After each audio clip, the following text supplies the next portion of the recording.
So Apple just did something they pretty much never do. They released a budget laptop. And according to Marcus Brownlee, this new MacBook Neo isn't just a cheaper option. It might actually be one of the most important things Apple has launched in a decade. So, how can a budget device be that disruptive? Let's break it all down. So, what's behind a claim that bold? Well, MKBHD points out that the real disruption here isn't some super high-end, futuristic device like the Vision Pro. Nope. It's the exact opposite. A really clever combination of parts they already have, designed to completely shake up the entire market. And the key to this whole strategy, it really comes down to just one thing. Yep, this number right here. The MacBook Neo starts at just $599. Now, to put that in perspective, the cheapest MacBook Air has been hovering around $1,000 for years. I mean, this puts the Neo in a whole different universe for Apple, and it's the secret to why this laptop is such a massive deal. Okay, so how in the world did Apple hit that price point without making a piece of junk? Well, the answer is a move that, honestly, only Apple could pull off. They put an iPhone chip inside a MacBook. You heard that right. The engine powering this thing is the A18 Pro, the same mobile silicon that's in the iPhone, not one of their laptop M-series chips. This is the very first time an A-series chip is running the full desktop Mac OS. And you know what? The results are, frankly, kind of shocking. Just look at the raw data from MKBHD's benchmarks. The A18 Pro chip in this Neo performs at almost the exact same level as the original M1 chip, the processor that completely changed the laptop game back in 2020. So what does that actually mean for you?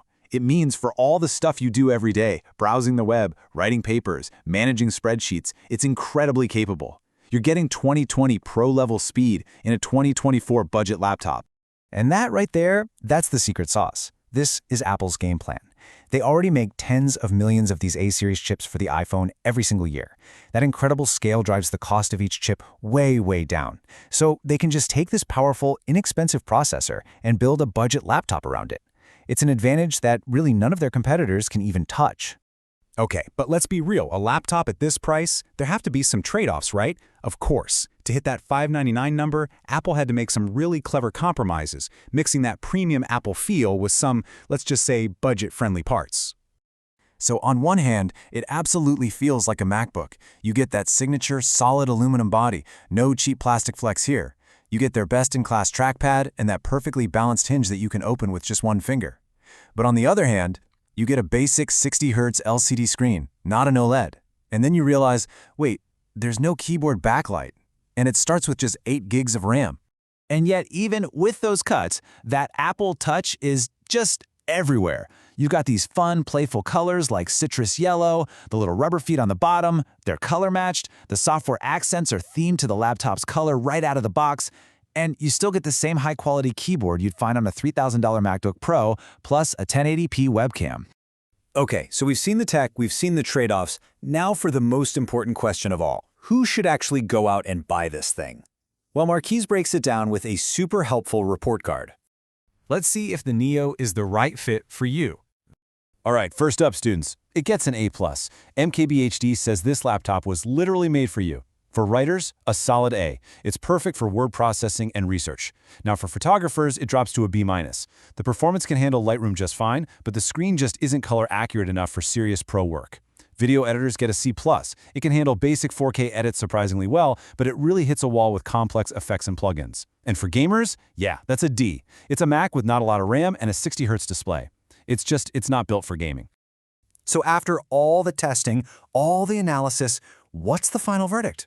Well, it really seems like Apple has created something totally new for this market. It really just boils down to this. For what most people do every day, the MacBook Neo gives you about 90% of the MacBook Air experience for a fraction of the price. The corners they cut were smart corners, and for the average person, you'll barely even notice them. And that brings us right back to that word, disruption. For years, if you wanted a budget laptop, you were looking at Chromebooks or cheap Windows machines that, let's be honest, often felt pretty cheap. The Neo just waltzes into that arena with a premium build and a chip that punches way above its weight class. So, the big question is, by leveraging its massive scale in mobile chips, has Apple finally cracked the code for the perfect budget laptop? And based on this review, it really looks like the answer might just be yes.